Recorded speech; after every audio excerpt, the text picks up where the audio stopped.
So speaking of the offense, who needs to step up on offense? We'll talk defense in the third segment coming up next here on Locked On Sooners.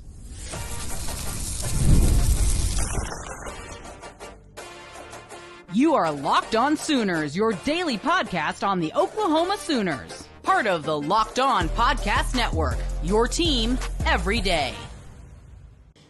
Thanks again for making Locked On Sooners your first listen every single day. Shout out to all the everydayers out there. Tune in and subscribe to the show wherever you get your podcast. We're part of the Locked On Podcast Network, your team every day. So, Jay, a lot of guys need to step up on offense in order to improve an offense that was pitiful last year. Absolutely pitiful. We both agree it's not going to be as bad as it was last year.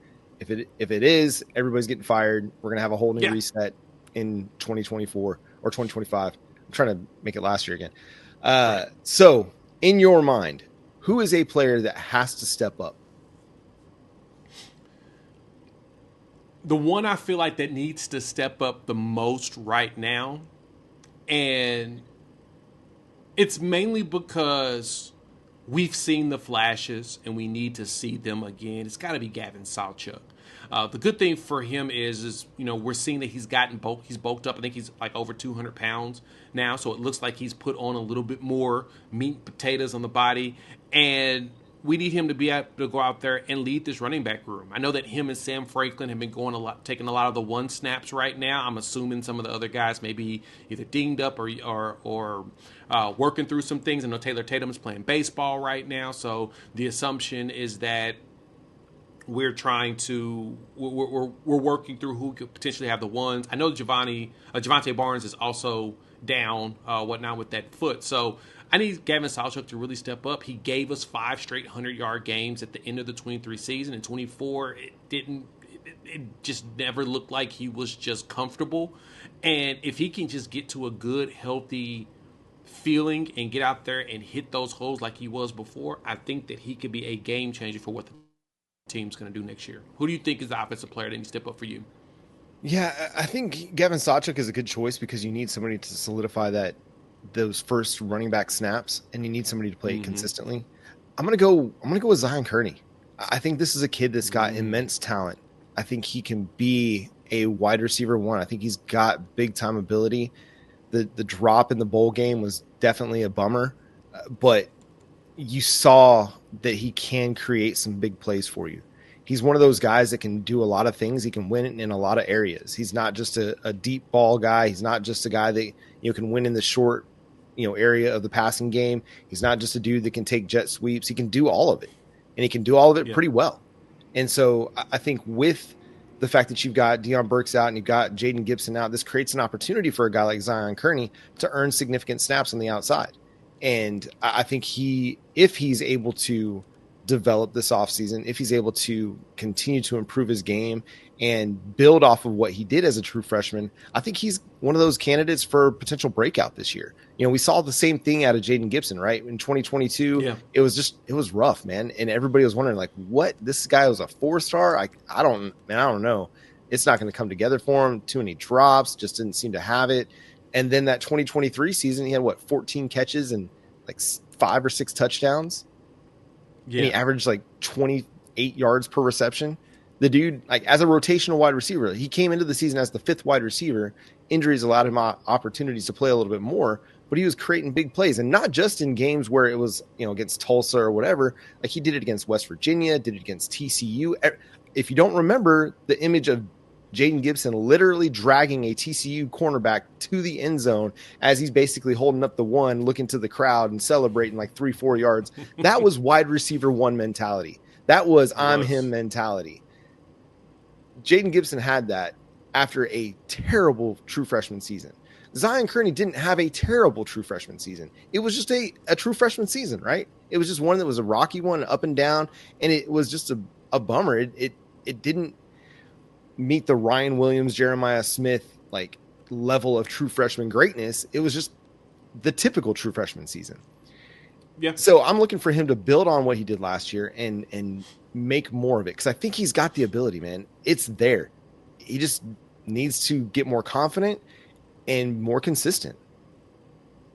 No, I agree. I like the Zion Kearney pick because that touchdown against Navy and the way that you saw that he was getting himself going at the end of the season makes me feel a lot more comfortable with him. He's a good blocker. I think that's the one thing that's pretty underrated about his capabilities is that he can actually block. And at 6'1", 200 pounds, he's built like a SEC wide receiver, NFL caliber wide receiver. He's got the size, he's got everything you're looking for. So for him, it's really going to be about the mental portion of it, making sure that he's not only knowing the playbook, but understanding his spacing and, like I said, continuously blocking. I love a wide receiver that can block. And I think that's the one thing that we saw a massive improvement when Emmett Jones got here is the wide receiver room started to block very well. You start to see a very big increase in that, and then you start to see the running backs be able to produce from it. So if Kearney can go out there and do that, I'm totally with you that he'll have an opportunity to truly play. I think it's going to be between him and Keontez Lewis out there as the other wide receiver on the other side of Giovanni Gibson. And as long as Kearney shows us that he's ready to take on that, if anything, I know the rotation will probably be Keontez Lewis with Zion Kearney. But that gives you two nice-sized wide receivers with Keontez Lewis being 6'2". That gives you two nice-sized wide receivers to go along with that 6'2", 6'3", Giovanni Gibson. And then hopefully Jayden Gibson gets you back out there on the outside as well. So I kind of like the idea of that. The wide receiver room, and I get why ESPN called them the most intriguing because there's so many players that now we're just waiting to see who they truly are. And I think that's the big thing about Kearney that jumped out to me too, as you mentioned, that is, I want to know who he is. Is he going to be that dude that's going to be a massive possession guy? Is he going to up his speed and start outrunning everybody and being a speed guy? Or is he going to be a dude that's always open? Just finds a way to find that pocket, kind of like Jacob Jordan was doing last year. He was always finding a way to just be open. And I think that relationship with John Mateer is going to determine a lot of that. Yeah, and it's wide receiver. I mean, I think we need to see a consistent group. You know, that's part of the issue, right? Part of what we ran into last year, it just was inconsistent as to who was getting snaps and who was playing. And the guys that were playing were inconsistent as well. So I just need consistency. That's going to be like the buzzword for wide receiver in 2025. Like competitive depth has been in the past. It's going to be consistency for wide receiver. Offensive line, I mean, you could name any number of guys that need to step up, right? You have veterans coming back in Troy Everett and Fabechi Wiwu. And then beyond that, it's a wide open position battle. It is. Like, I'm sensing, of course, Troy Everett is going to definitely be your starting center. And shout out to Bill Beatonbowl in that pickup. You got him from Appalachian State, and folks was just like, what? You go get him? He complained. But it's fascinating because you pick him up after what you saw he did against Texas A&M in that one game. And, I mean, he kind of struggled against Texas, you know, in 2023. He ended up moving in, you know, the true freshman Caden Green in there who did a heck of a lot better against those big boys that Texas had. But then last season, he became your best offensive lineman. He was. As soon as he was able to play, he was your best guy with, like you said, Fabechi Wiwu being your most consistent because he was the only one I think that played the entire season. I don't think he missed a game, which is huge for, you know, an offensive line that was dealing with all the stuff that it was dealing with. But you had Troy and Fabechi both not missing the rest of the season once Troy Everett started playing. Yeah, those are two dudes that's going to be your most consistent and your two guys that are guaranteed to start. The rest around them, it's going to be a fascinating conversation. We got to break down the each position group over the next week during these 15 practices that we get. It's going to be fun to really, you know, determine who's going to be what. Yeah, what did Troy Everett have to say about Michael Fasusi after practice on Monday? The dude's a freak. So let's not sleep on the potential that guy could earn some snaps this fall. Who needs to step up on defense? On a unit that was really, really good last year, but we need to get better, right? Next, Locked On Sooners.